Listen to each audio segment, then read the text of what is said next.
Somerset, November 1816. The letter had arrived unsigned on a Wednesday, written in a hand that shook, and it contained a single line. "Your brother's daughter is not where you believe her to be." Emmerich Delvine, the 5th Duke of Ashfeld, had not seen his niece in 6 years. She had been 11 when his brother Corwin died. A fall from a horse on the North Ridge during a storm that should have kept any sensible man indoors. But Corwin had never been sensible, and Emmerich had spent 34 years loving him for precisely that quality and being furious about it in roughly equal measure. After the funeral, Emmerich had entrusted the girl, Elowin, her fortune, her education, her future, to Lord Selwyn Cathmore, a family acquaintance, Corwin's nearest neighbor, the girl's godfather, a man of sufficient reputation and a household that included a wife who was, by all accounts, warm. Emmerich had been 28, unmarried, managing 14,000 acres, and a grief he had organized into administration rather than feeling. A child required a household with softness in it. Cathmore's had that. It had seemed enough. He had sent quarterly funds. He had written letters, monthly at first, then seasonally, then with the thinning frequency of a man who had received steady assurances and had permitted those assurances to replace his attention. Every reply from Cathmore confirmed the same comfortable portrait. The girl was well. The girl was educated. The girl was flourishing. The unsigned letter said otherwise. He was on the road to the Cathmore estate before the light failed. He arrived at Cathmore Hall at 9:30 in the evening, which was not the hour for social calls, and was precisely the hour at which a household revealed what it actually was when it believed no one important was watching. The front of the house was lit and warm. The housekeeper, whose expression performed several calculations simultaneously upon seeing a duke unannounced on the doorstep, showed him to the drawing room and went to fetch Lord Cathmore. Emmerich did not sit. He stood at the window facing the rear courtyard and noticed what a man trained to read estates could not fail to notice. The grounds were maintained. The stone was clean. The stables were recently roofed. Money had been spent on this house, a great deal of money. Cathmore appeared within minutes, dressed for the evening, composed in the way of someone who had prepared for many things, but not for this. "Your Grace, what an unexpected—" "Where is Elowin?" Emmerich said. The pause was the answer, not its length, which was brief, but its quality, the fraction of a second in which Cathmore's expression reorganized itself from surprise into management. "She has retired for the evening. She keeps early hours as young women. I would like to see her. Surely in the morning would be more. Now." Cathmore's composure held, but something behind it shifted, the way a wall holds when the foundation beneath it has begun to move. He sent the housekeeper. They waited in the drawing room in a silence that Emmerich used to examine the furnishings, the new drapes, the French clock on the mantel, the portrait above the fireplace that had been recently commissioned. All of it paid for, he understood now, with the cold clarity of someone beginning to measure the full dimensions of a terrible error, with Elowin's money.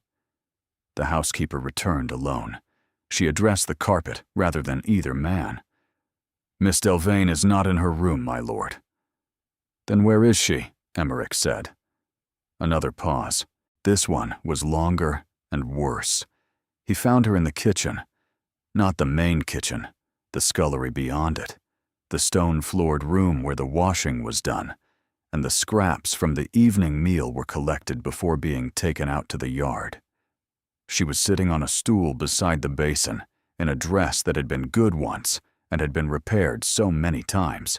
The original fabric was a suggestion rather than a fact. She was eating, and eating was a generous word for it. The remains of what had been served upstairs. A heel of bread. The fat trimmed from a cut of mutton. A quarter of a potato. Cold, with the skin still on. She was 17. She was thin in the way that meant months, not days. And on the back of her left hand, written in ink that had been applied with the careful small letters of someone conserving both space and supply, were numbers. Columns of figures. Sums, tallied and retallied. Debts to the village grocer, the chandler, the apothecary, recorded on the only surface available to a girl who had been given no paper, no desk, and no reason to believe anyone was coming. She turned when he entered. She did not recognize him immediately, and that told him everything the kitchen had not. "Allawen," he said. She stilled. The bread remained in her right hand, held with the grip of someone who had learned not to set food down in a house where it might not be there when she reached for it again. She studied him with the focused attention of a person performing an identification under difficult conditions. The scullery was lit by a single tallow candle, and the intervening years are a considerable distance when measured from 11 to 17. "Uncle," she said. The word was flat. It carried no relief, no accusation, no warmth. It was a label, applied with the same precision as the figures on her hand, accurate, minimal, and entirely without excess. He would think about that flatness later, in the carriage, and he would understand that it was not indifference. It was the exhaustion of a person who had stopped expecting anything from anyone who shared her blood, and who had organized that absence of expectation into a practice so thorough it had become its own kind of composure. He examined the numbers on her hand. He could read them. He had managed accounts since he was 19, and the figures were precise. 3 shillings, 4 to the grocer. 1 and 6 to the apothecary. 2 shillings to a name he did not recognize, though he would learn later it was the woman in the village who had been quietly lending Allawen thread and cloth to maintain the dress she was wearing, because no one else had provided her with another. 7 shillings and 2 pence. That was the sum written on his niece's hand, the complete accounting of her survival, maintained on her own skin because she had been left nothing else to write on. He thought about the quarterly funds he had sent, £400 a year, for the duration of the arrangement. He thought about the French clock in the drawing room, and the new drapes, and the recently commissioned portrait. He thought about Cathmore's composure and the pause that had preceded it, and the precise quality of a man who had been stealing from a child and had dressed the theft in letters of reassurance. His niece was watching him with the expression of someone who understood exactly what he was seeing and was waiting, without expectation, to learn what he intended to do about it. The bread was still in her hand. He removed his coat and placed it over her shoulders. Not a solution to anything, merely the only thing available to him at that moment that did not require words. She did not flinch. She did not lean into it. She accepted the weight with the neutrality of someone being handed information she would evaluate later. "Come," he said. "We are leaving this house tonight." Cathmore was in the entrance hall when they came through from the kitchen passage. He had positioned himself between the front door and the staircase, with the spatial awareness of someone who had anticipated this movement and had prepared to manage it. He regarded Allawen and Emmerich's coat, and then Emmerich, and performed, in the space of a single breath, the recalculation of a man whose accounts have just been opened without his permission.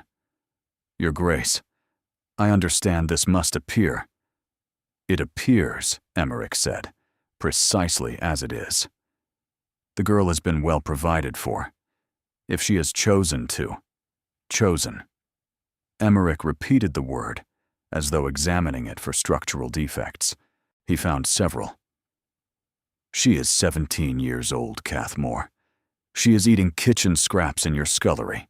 She has her debts written on her hand because she has not been given paper. And you have spent her fortune on your drawing room. I do not require your explanation. I will require your records." Cathmore's expression underwent a transition that Emmerich catalogued with the precision of someone who would need to recall it later, in a solicitor's office. The managed composure, then the calculation beneath it surfacing briefly, then the reassembly. The records will show what they show, Emmerich said. My solicitor will collect them on Thursday.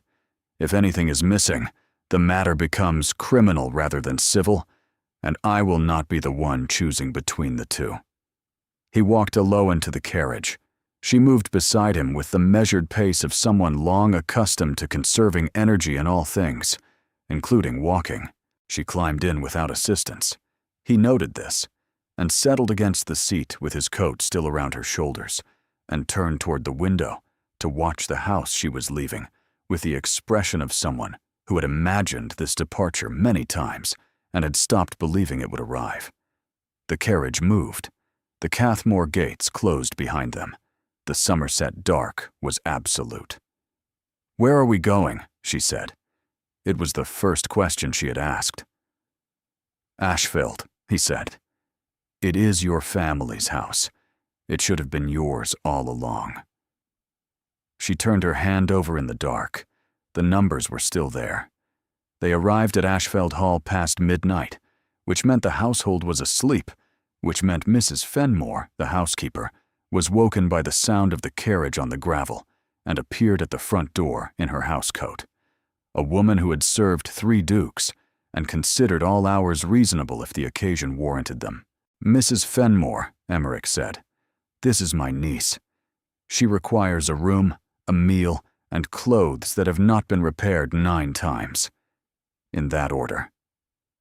Mrs. Fenmore took in Eloan, the dress, the thinness, the coat that was not hers, and the ink on her hand, and performed no visible calculation whatsoever. That was the hallmark of someone who had seen enough of the world to recognize suffering without requiring time to categorize it. "The east bedroom," she said. "I will have the fire lit in 10 minutes." Eloan stood in the entrance hall of Ashfield and absorbed it with the attention of a person reading a room for information rather than comfort. Emmerich watched her examine the staircase, the portraits, the proportions of the hall, and understood, with the delayed recognition of someone catching up to what he should have seen earlier, that she was not overwhelmed. She was assessing.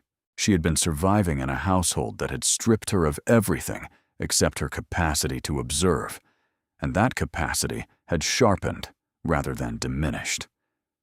Her gaze settled on the portrait of Corwin above the library door. She held it for 4 seconds. He counted, and then turned away with the controlled economy of someone who knew when to stop examining things that cost too much to feel. That night, after Eloan had been fed and shown to the east bedroom, Emmerich sat in his study with a glass of whiskey he did not drink, and Cathmore's quarterly letters spread across his desk. 24 of them, each one a performance of reassurance he had accepted without question, because questioning would have required him to act, and acting would have required him to grieve, and grieving was the one administrative task he had never learned to manage. He read them again now. He read the careful, pleasant lies. He read the descriptions of a girl thriving in a household that had been starving her, and he understood, with the self-accounting of someone who prided himself on precision, that Cathmore's crime was theft, and his own crime was distance, and he was not certain, sitting in his study at 2 a.m, which had caused the girl more damage. He wrote 3 letters before dawn. The first was to his solicitor in Bath, instructing him to begin an audit of every transaction Cathmore had made with Eloan's trust. The second was to Sir Hadrian Voss, the county magistrate, requesting a meeting at his earliest convenience on a matter he described as both urgent and personal. The third letter he started 4 times. It was to Eloan. An apology. He could not find the correct language for it, because the correct language did not exist for someone who had failed a child by the simple mechanism of believing what was convenient instead of verifying what was true. He set the third letter aside. The apology, he understood, would need to be structural rather than written, It would need to be built over time from materials more durable than sentences. He finished the whiskey. It did not help. The audit began in the second week of November, faster than most legal proceedings in Somerset, because Emmerich's solicitor, a man named Otway, who had the demeanor of a clerk and the instincts of a surgeon, understood that speed in these matters was not merely practical, but moral. Every day the audit was delayed was a day Cathmore had to rearrange his accounts. Otway arrived at Ashfeld on a Monday with 2 leather cases and the settled expression of someone who had already formed a preliminary opinion and was now seeking evidence to confirm or dismantle it. The trust was valued at £11,000 at the time of your brother's death, he said, spreading the original documents across Emmerich's desk. Lord Cathmore has submitted records showing current holdings of 6,400. He attributes the reduction to the cost of Miss Delvane's maintenance. £4,600, Emmerich said, in maintenance for a girl eating scraps in a scullery. Otway held his gaze. Quite, he said. The full picture emerged over the following weeks, with the incremental clarity of a landscape revealed by receding floodwater. Each new detail exposing ground that had been submerged for years, Cathmore had drawn from Eloin's trust systematically, with the administrative care of someone who understood that theft conducted in proper columns was more difficult to prosecute than theft conducted in haste. The French clock, the stable roof, a London trip in 1813 that had cost £300 and had produced nothing except, Otway noted with dry precision, a new wardrobe for Lady Cathmore and a wine merchant's bill that required 2 pages. The drawing-room drapes alone had cost more than Eloin had spent on herself in the entire duration of the guardianship. Otway calculated that figure too. It was £9, 3 shillings, and 4p. The number sat in the audit like a bruise. Meanwhile, Eloin was not doing what Emmerich had expected her to do. Rest, he had imagined, with the limited imagination of someone who had never been hungry and had therefore never considered what hunger did to a person's relationship with stillness. That she would need time, recovery, the slow unwinding of deprivation in a warm room with adequate meals. He had prepared for fragility. He had not prepared for Eloin. She was in the Ashfeld library by 7 the first morning after her arrival. Mrs. Fenmore reported this with the neutral tone of a woman delivering information she found privately significant. Emmerich found her at his desk, the one he used for estate business, with the Ashfeld account ledgers open in front of her. "These are estate records," he said from the doorway. "Yes," she said. She did not raise her head. "Your tenancy agreements have not been reviewed in 4 years. The rents on the North Farms are below the current county rate by 11%, and the drainage allocation for the East pasture has been carried forward without adjustment since 1812.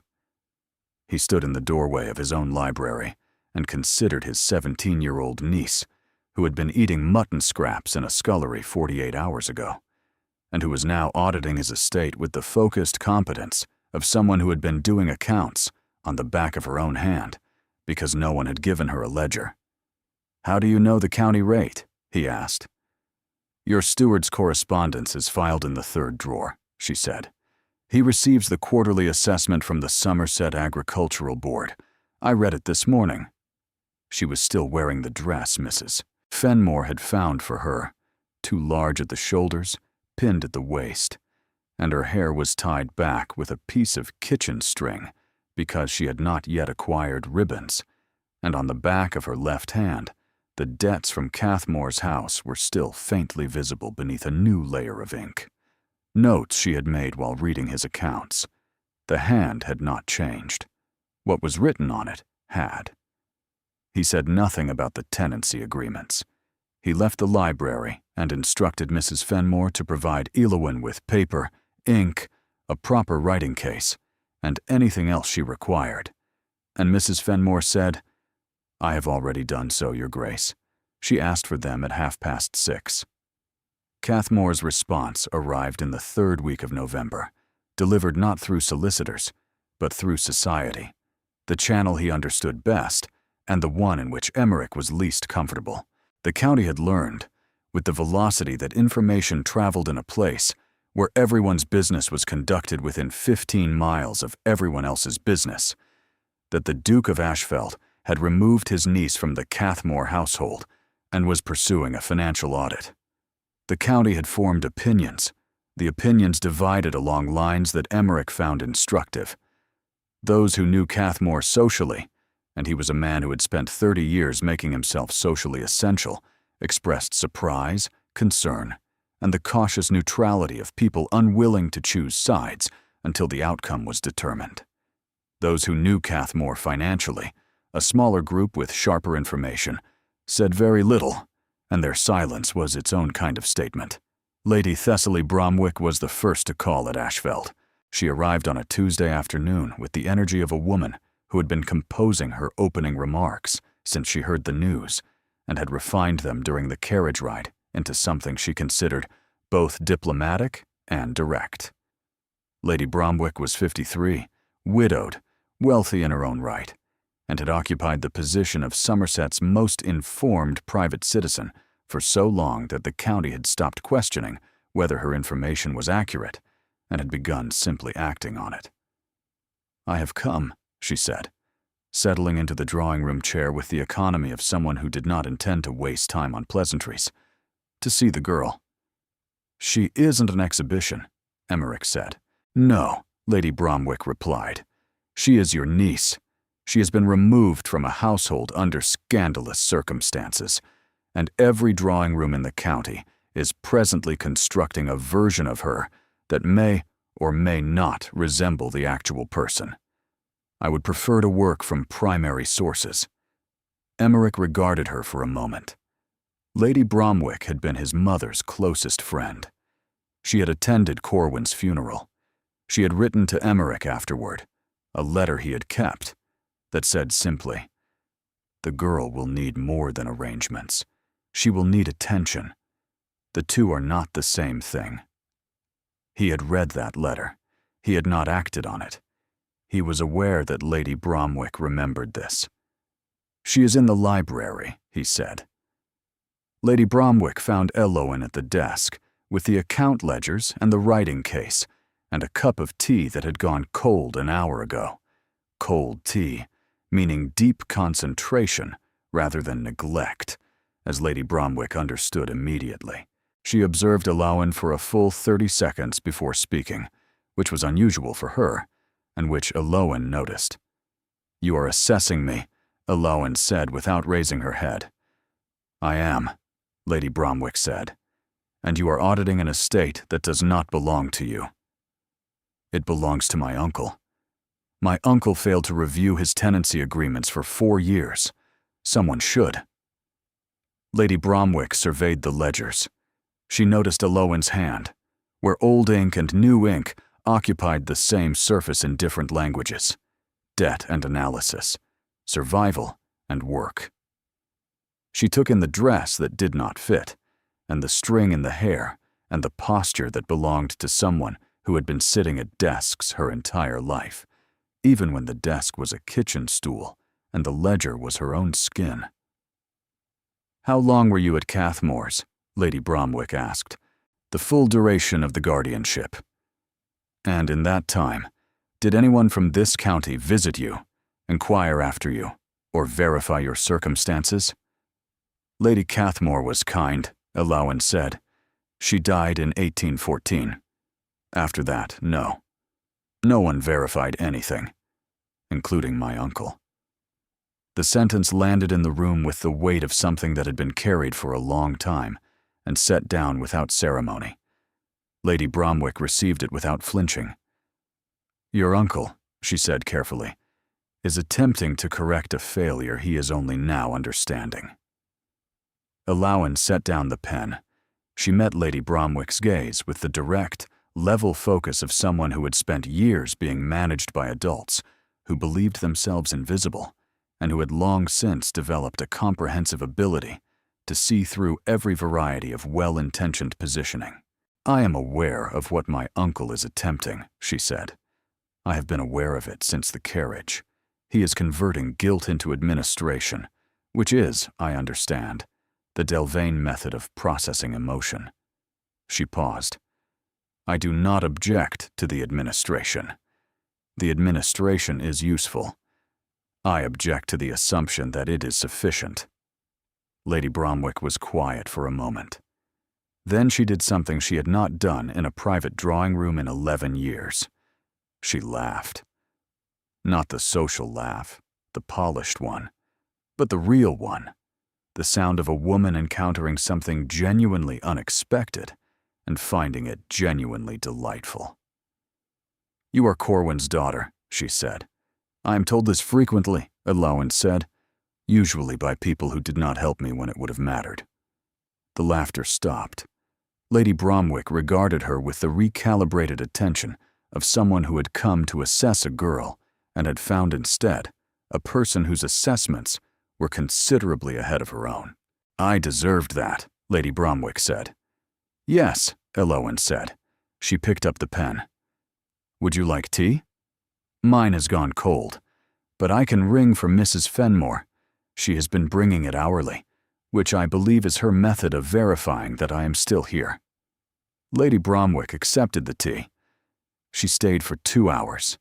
She asked Elowen about the accounts, and then about the estate, and then about the years at Cathmore's house, and Elowen answered with the precise, unembellished directness of someone with no energy for performance and no interest in pity. When Lady Bromwick left, she did not say what she intended to do. She did not need to. Elowen had read it in her posture before the second cup was poured. Something in Somerset was about to shift. Elowen turned back to the ledgers and wrote a figure on the margin of the tenancy review, not on her hand, on paper. And the figure was the first calculation she had made that was not about survival. December brought the cold, and with it, the particular confinement that Somerset winters imposed on large houses, the shortened days, the contracted world, the enforced proximity of people who had not yet established the terms of their coexistence. Emmerich had lived alone at Ashfeld for a decade, and had perfected solitude into a system so reliable that it had ceased, at some point he could not identify, to resemble living. Elowen disrupted the system, not deliberately. She was not someone who disrupted anything deliberately, having spent years in a household where disruption carried consequences. But she was in the library before he arrived in the mornings, and the estate papers he reached for were already annotated in her hand, and the schedule he had maintained for 10 years was being quietly revised by someone who had learned that permission was rarely granted and almost never worth waiting for. He found her on a Thursday evening in the second week of December, not at the desk, but at the window, her reflection visible in the dark glass. She was holding her left hand in her right, running her thumb over the place where the ink had been. The debts were nearly gone now. She had washed them away days ago, replaced by cleaner notations on proper paper. But the habit of checking remained, the way a person checks a wound long after the bandage has come off, not because it still hurts, but because the memory of it lives in the muscle. "You do that often," he said from the doorway. She turned. "Do what?" "Check your hand." She was quiet for a moment. Then she held it up, palm facing him, as though presenting evidence. 7 shillings and 2 pence, she said. "That was the sum on the night you came. I had been carrying it for 3 months. Before that it was 4 shillings 9. Before that, 2 and 6. The numbers changed. The hand did not." He entered the room and sat in the chair across from the window. He did not sit at the desk. This was not a desk conversation. "What did you do," he said, "when you could not pay?" Mrs. Halver, the woman in the village, extended credit. She knew the situation. Most of the village knew. People know things in small places, even when no one says them aloud. She paused. They were kind to me. The grocer, the apothecary, Mrs. Halver. They extended what they could. They did not have much to extend. And Cathmore? Cathmore dined upstairs with guests 3 evenings a week. The kitchen was generous on those nights. What was cleared from the table was available to the staff, and I was, by that time, counted among the staff in all respects, except the ones that would have required him to pay me. Her voice carried no bitterness. It carried the flatness of someone reporting data. He was not cruel in the way people imagine cruelty. He did not strike me. He did not raise his voice. He simply made me disappear, one privilege at a time, until there was nothing left to remove. The room went first, then the clothes, then the meals, then the name. By the end, I was the girl to the other servants. Some of them had forgotten I was a Delvain.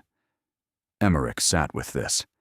He sat with the image of his brother's daughter, being unnamed in a house his brother's money had maintained, and the knowledge that he had signed the quarterly drafts that funded her erasure without once driving the 12 miles from Ashfeld to see what his signature had produced.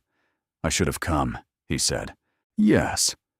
I told myself the arrangement was sound. That Cathmore was— You told yourself what was convenient, Elowen said, because the alternative was grief, and you had decided grief was not a task you were equipped to manage. I am not telling you anything you have not already told yourself. I am confirming it.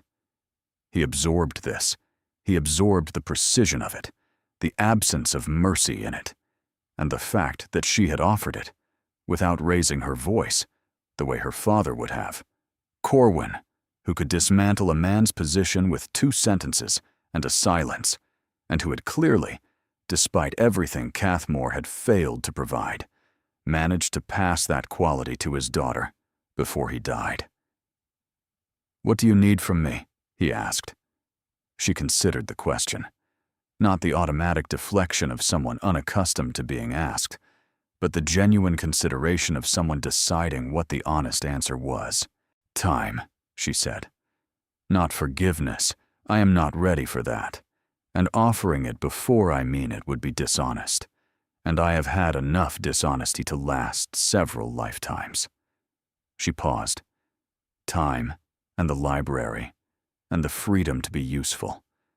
Being useful is the only thing that kept me whole in that house, and I am not prepared to stop now, simply because the house has improved. He nodded. It was not enough. He knew it was not enough. But she had asked for time, and time was the one resource he could provide without converting it into administration. "The library is yours," he said. "It was already mine," she said. "I am glad we agree." The corner of her mouth moved. It was not a smile. It was the place where a smile would go if smiles were something she still did without thinking. He noted it the way he noted the numbers on her hand. Evidence of something that existed beneath the surface, waiting for conditions to improve before it emerged. The winter assembly at the Alderton estate was held in the first week of January, and it was the kind of occasion that Somerset society treated as both entertainment and census, a counting of who was present, who was aligned with whom, and who had shifted position since the autumn. 46 people in the long gallery, the full weight of the county in attendance, and the matter of the Duke of Ashfeld's niece at the center of every sidebar conversation conducted behind wine glasses and fans. Elowen attended because Lady Bromwick had insisted, and because Emmerich had learned in 6 weeks that arguing with either of them was an exercise in diminishing returns. Lady Bromwick had arranged the dress, dark blue, well cut, borrowed from her own niece, who was close to Elowen's height, if not her temperament, and had arrived at Ashfeld an hour before the assembly to manage what she called the presentation, which Elowen called being stared at in better clothes. "You will be stared at regardless," Lady Bromwick said, adjusting the collar. "The question is whether the staring happens in a dress that fits or one held together with kitchen string." The string was functional, Elowen said. The string was a disgrace, and it is no longer relevant. Hold still. They arrived together, Lady Bromwick, Emmerich, and Elowen, a formation the county could read without assistance. Lady Bromwick had positioned herself on Elowen's left, Emmerich on her right, and the geometry of the arrangement communicated everything that required communicating. This girl is claimed, she is supported, and the cost of approaching her carelessly will be higher than you expect. The assembly proceeded as assemblies did.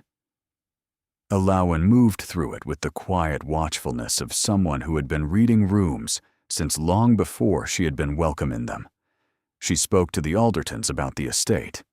Mrs. Alderton asking gentle questions, Sir Piers asking sharper ones, both of them arriving at the same conclusion by different routes.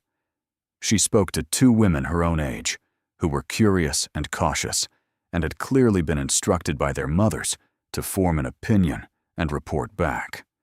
She did not speak to Lord Cathmore. He was present. He had positioned himself on the far side of the gallery with three men whose loyalty he had maintained through the crisis, and he watched the room with the careful attention of someone managing a campaign rather than attending a party. He did not approach Elowen, and she did not approach him, and the space between them carried its own specific charge.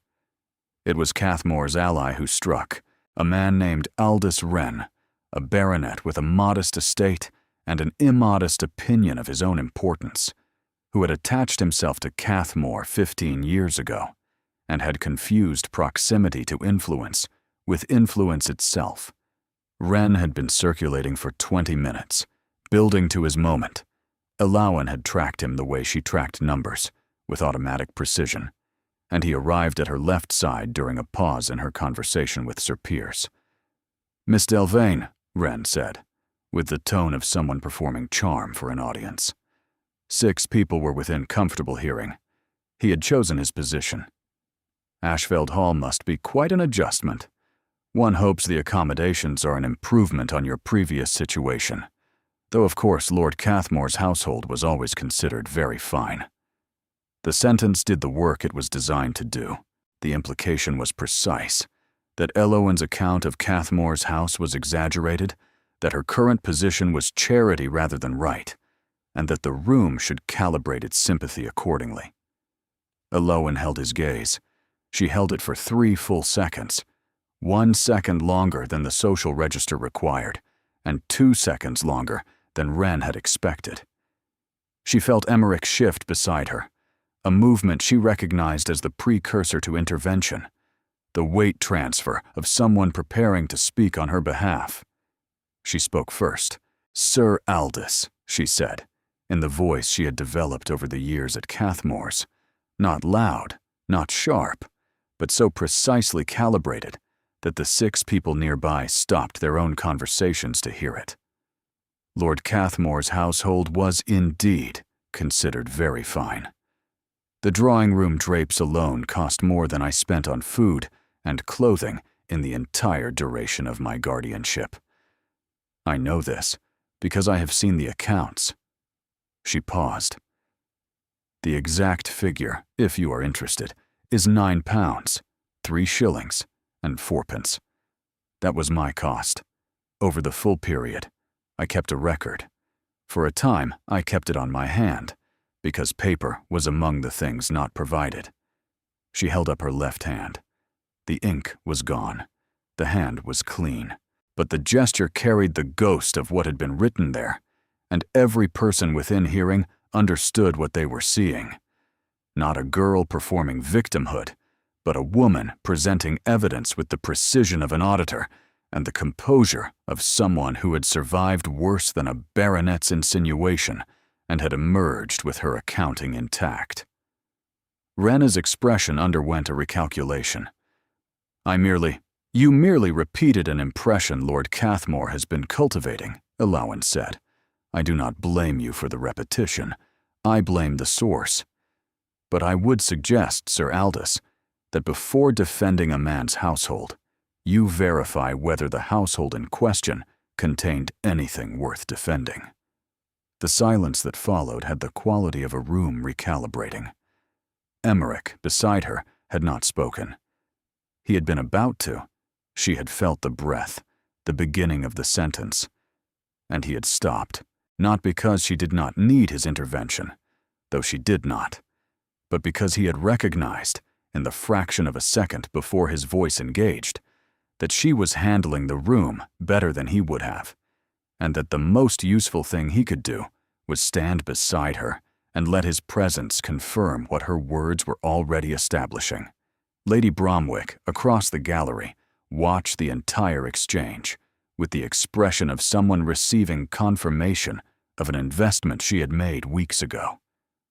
She caught Emmerich's eye afterward, when the room had resumed its normal rhythms, and Wren had found urgent business at the far end of the gallery. She raised her glass an inch. He returned the gesture. Allawan excused herself from Sir Piers and crossed to the window, where she stood for a moment with her back to the room. Emmerich followed. "You did not need me," he said. "No," she said. She was studying the dark garden through the glass. "But you were there. That was not nothing." He stood beside her at the window, and they watched the dark garden together, and neither of them said anything further. And the silence between them was, for the first time, not the silence of two people who had not yet found the words, but the silence of two people who did not require them. The legal proceedings against Cathmore concluded in February, faster than anyone in Somerset had expected, slower than Emmerich had wanted. Otway had been thorough. The audit documented every transaction, every forged receipt, every quarterly lie.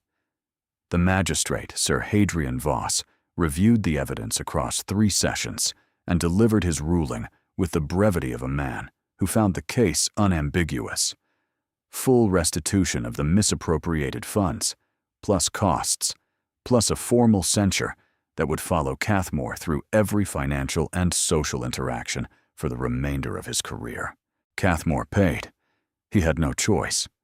The £4,600 was returned to Elowan's trust, along with the interest Otway had calculated, with the meticulous satisfaction of someone who enjoyed precision when it served justice. Elowan received the news in the library. Emmerich delivered it himself, standing at the doorway, their usual configuration, she at the desk and he at the threshold, the geography of two people still negotiating the distance between obligation and belonging. "The funds have been restored," he said. "The full amount. Otway is preparing the final accounting." She set down her pen. She was quiet for a moment. "The village," she said. "The village?" "Mrs. Halver, the grocer, the apothecary, the people who extended credit when no one else provided for me." She opened the desk drawer and removed a piece of paper. Not estate business, something she had been maintaining separately. A list, in her hand, of every person in the village near Cathmore Hall who had helped her. Names, amounts, dates. A complete record of every kindness she had received, maintained with the same precision she had once used to record debts on her skin. "I would like to repay them. Not the amounts. The amounts are small. I would like to repay them properly. Mrs. Halver's cottage roof needs replacing. The grocer's son wants an apprenticeship in Bath. The apothecary has been trying to expand his shop for 3 years. She held the list out to him. He took it. He read it. He read the names and the notations, and the careful accounting of generosity received by a girl no one was watching, from people who had nothing to spare and had spared it anyway. "This is not a repayment," he said. "This is an investment." "It is both," she said. "It is what the money should have been doing all along." He studied the list again. He studied his niece across the desk.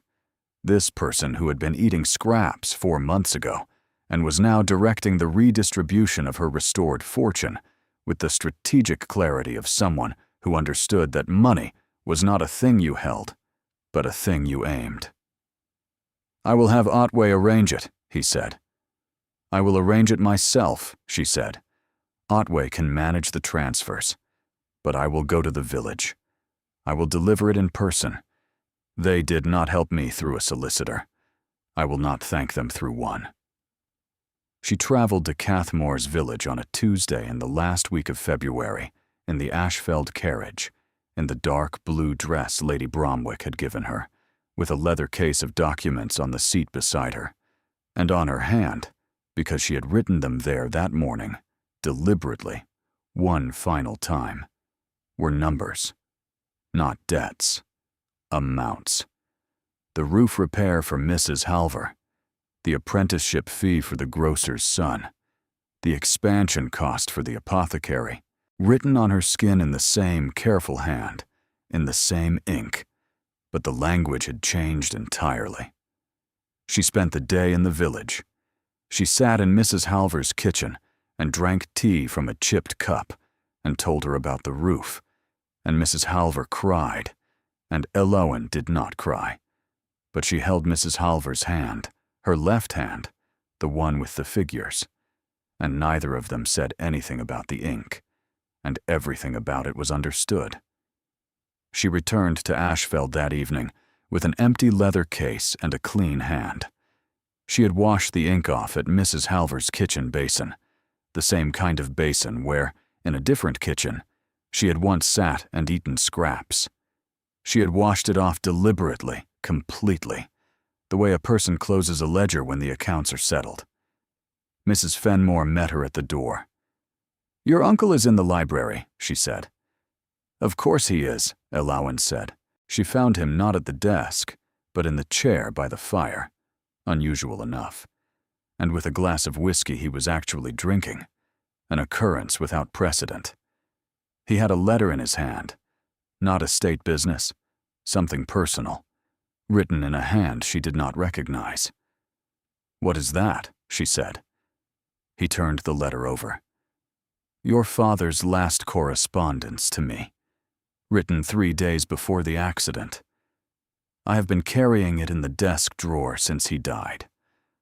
I thought it was time to read it again." She sat in the opposite chair. The fire was low. The library was warm. The February dark pressed against the windows. And inside the room, 2 people who had spent 4 months rebuilding a connection that should never have required rebuilding sat with a dead man's letter between them. "What does it say?" she said. "He asked me to visit. He says Elowen has been asking about Ashfeld and wants to see the library. He says she has been reading his accounts since she was 9 and has identified 2 errors in the household budget that his steward missed." Emmerich paused. "And he says she is the best of both of us, and he is terrified of failing her, and would I please come, because he does not trust himself to do it alone." The fire shifted. A log settled. The sound was very loud in the room. "He trusted you," Elowen said. "Yes." "And you did not come?" "No." She held his gaze across the fire. He held hers, and in the space between them, in the warm library with the February dark outside, something that had been held at arm's length since the night in the scullery, something she had labeled as caution, and he had labeled as guilt, and both of them had maintained with the disciplined precision of people afraid of what would happen if they set it down, began, without either of them naming it, to dissolve. "I would like to read it," she said. He held the letter out. She crossed to his chair and took it, and stood beside him, and read her father's handwriting for the first time since she was 11, and neither of them spoke while she read it, and the silence was not empty. It was full in the way that rooms are full when the people in them have finally stopped managing what they feel. She finished the letter. She folded it. She placed it back in his hand and closed his fingers around it. "Keep it," she said. "But stop carrying it as a punishment. He wrote it because he loved you. That is what it says. Everything else is what you have added." Emmerich held the folded letter. He held it the way he had held the whiskey glass on the first night, as though it contained something he was not sure he deserved, but was no longer able to refuse. "Elowen," he said. "Yes." The third letter. The one I tried to write the night I brought you here. The apology. I remember. I never sent it. I could not find the language. She returned to her chair. She sat.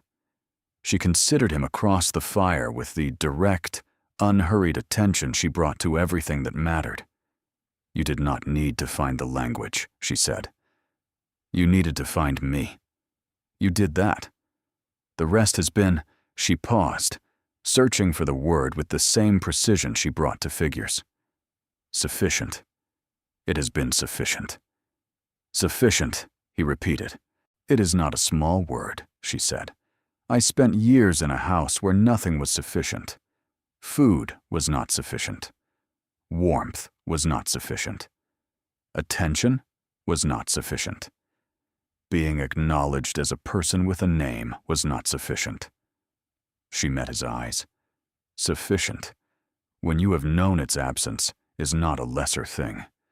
It is the entire foundation. He set the whiskey down. He set the letter on the table beside it.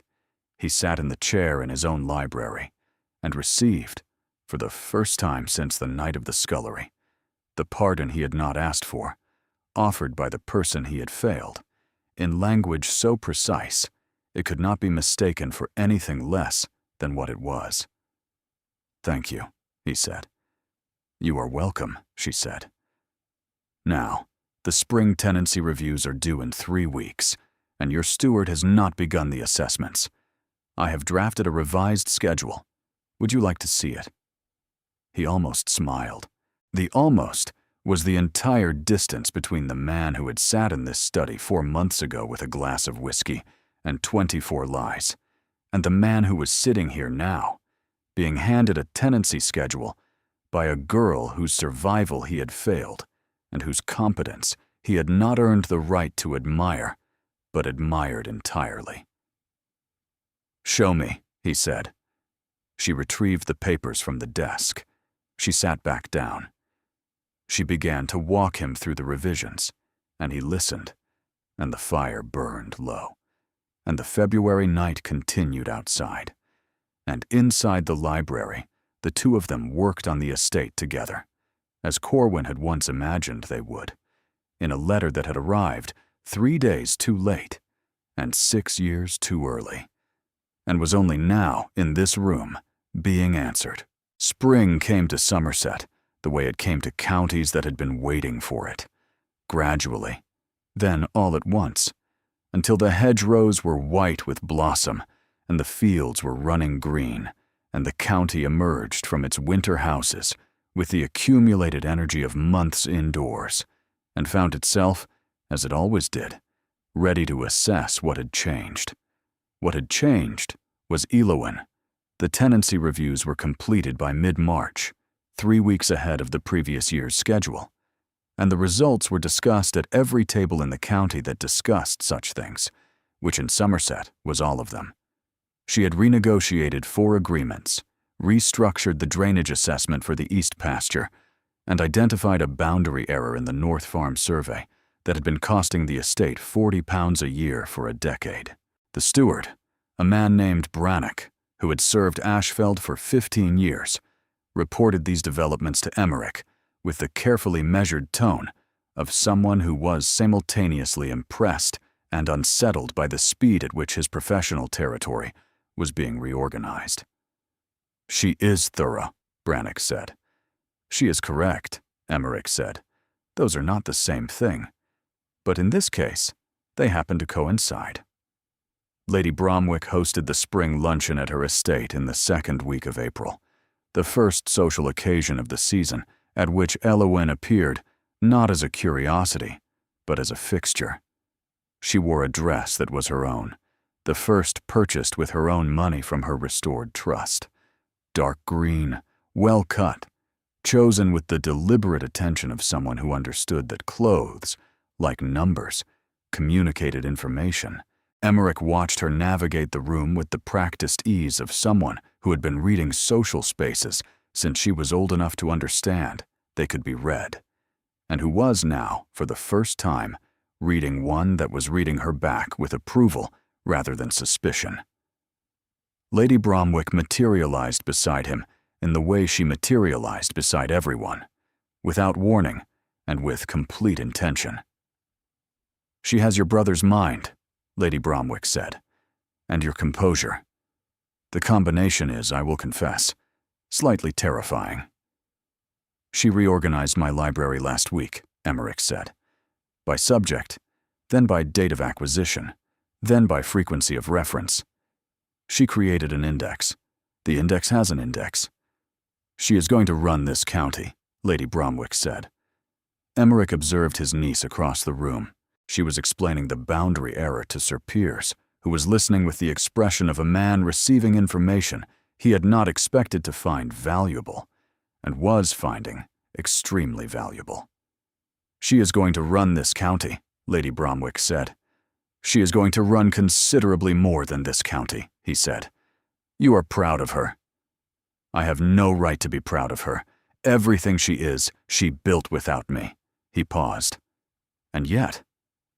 The following week, he called her to the study, not the library, but the study, where the Delvain family documents were kept in the oak cabinet his grandfather had commissioned, where the succession papers lived in the bottom drawer, beneath a seal that had not been broken in 10 years. She came. She stood in the doorway, their old configuration, reversed now, her at the threshold and him at the desk. "Sit down," he said. She sat. He opened the bottom drawer. He removed the documents. He placed them on the desk between them with the care of someone handling something that weighed more than its paper. "I have no children," he said. "I have no wife. I have not sought either, for reasons I organized into policy a long time ago, and which I have recently begun to recognize were not policy at all, but a different form of the same failure that left you in Cathmore's house." He paused. "I am naming you my heir. The estate, the titles associated properties, the trusts, the whole of it. Otway has drawn the papers. They require only my signature and your acknowledgement." Elowen sat very still. "This is not guilt," he said, because he knew she would think it, and because she would be partially right, and because the part of it that wasn't guilt deserved to be named. "This is recognition. You are the most capable person I have encountered in the management of land, money, and people, and you are 18 years old, and you learned it in a scullery with a candle and your own hand for a desk. I am not giving you this because I failed you. I am giving you this because you are the right person to hold it, and I would be failing you again if I allowed my guilt to prevent me from seeing that clearly." She was quiet for a long time. She turned her left hand over in her lap. The hand was clean. It had been clean for weeks, but she traced the place where the numbers had been, the place where 7 shillings and 2 pence had once represented the entire scope of her existence, and she thought about what it meant to go from that to this, from the sum of her debts to the sum of an estate, in the space of a single winter. "I accept," she said, "on one condition." "Name it." "The village, Mrs. Halver's village. I want the Ashfeld estate to establish a trust for it. Not charity, investment. A fund for apprenticeships, for repairs, for the kind of help that is given quietly by people who have nothing, because no one with means is paying attention." She met his eyes. Someone should always be paying attention. That was the lesson. That is the condition. He held her gaze. He held it for a long time. And in his niece's face, he saw his brother.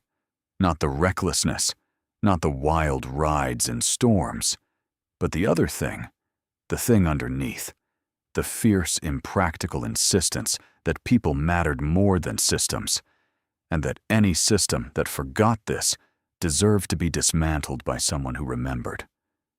"Agreed," he said. He signed the papers. She signed beneath him, and when she set the pen down, she placed her hand, her left hand, the clean one, the one that had carried debts, and then figures, and then nothing, flat on the desk beside the documents, and it was steady, and it was sure, and it was, for the first time since she was 11 years old, exactly where it belonged. The county learned of the succession in May. The month Somerset learned everything, being the month in which the social calendar was dense enough that information traveled through drawing rooms and dining tables and garden parties with the efficiency of a postal service and considerably more accuracy. The reaction was what Lady Bromwick had predicted, mixed in public and settled in private, because the county had spent 6 months watching Eloin Delvine, and those who had watched closely had already concluded that the Duke's decision was the most rational thing he had done in a decade. Sir Aldous Wren sent a note of congratulation containing 2 compliments and 1 implicit apology. Cathmore sent nothing. His silence was, Eloin told Emmerich, the most honest communication she had ever received from him. Lady Bromwick hosted the announcement dinner on the last Friday of May, because Friday dinners were the ones that mattered. 38 people. The full county. Eloin was placed at Emmerich's right. She wore the dark green. Emmerich, seeing her descend the Ashfeld staircase that evening, had paused at the bottom step and said simply, "Corwin's favorite color." "I know," she said. "It is also mine." The dinner proceeded, and at the center of it, at the right hand of a duke who had once failed her so completely that the failure had become the foundation of its own correction, sat a woman who had survived on scraps and silence and the back of her own hand, and who was now the most formidable person in the room. After the dinner, in the garden, in the late May light that did not want to end, Emmerich found Eloin standing at the edge of the terrace, her face turned toward the Somerset Hills, her left hand resting on the stone balustrade. He stood beside her. "Your father," he said, "wrote in that letter that you were the best of both of us. You told me. I did not tell you my response." She turned. "What is your response?" "He was wrong," Emmerich said. "You are not the best of both of us. You are something neither of us had the capacity to be. You are entirely your own." He paused. "I spent 6 years believing I had lost the only family I had. I was incorrect. I had not lost you. I had merely failed to find you. The distinction is important because it means the error was mine to correct, and I am grateful, more than the word contains, that I was given the chance to correct it." Eloin held his gaze. She held it for a long time, the way she held figures and facts and the weight of rooms, with precision, with steadiness, with the complete attention of someone who did not offer her focus lightly and did not withdraw it once given. "Uncle," she said, and the word was not flat. For the first time since the scullery, the word wasn't a label. It was warm, and it was deliberate, and it carried in it every month since November, the library and the ledgers, and the fire, and the letter, and the village, and the hand that had held debts, and then figures, and then Mrs. Halver's fingers, and then a pen that signed her name beneath his on the succession papers. "Uncle," she said again, and this time it was simply true. He put his arm around her shoulders. She did not flinch. She did not accept it with neutrality. She leaned into it, briefly, completely, the way someone leans into a thing they have decided to trust. And then she straightened, because she was Eloin, and leaning was not something she did for long. "The East Garden at Ashfeld," she said. "What about it?" "The planting scheme is wrong.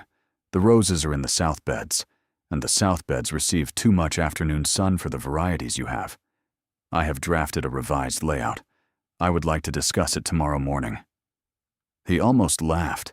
It was the closest he had come to laughter in months, and it carried in it the full distance between the man who had driven to Cathmore Hall in November and the man standing now in a May garden, being told about rose beds by someone who had rewritten his estate, his succession, and his understanding of what family meant. "Tomorrow morning," he said. "The library." The library, she confirmed. The May evening settled around them, warm and unhurried, and the Somerset Hills held the last of the light.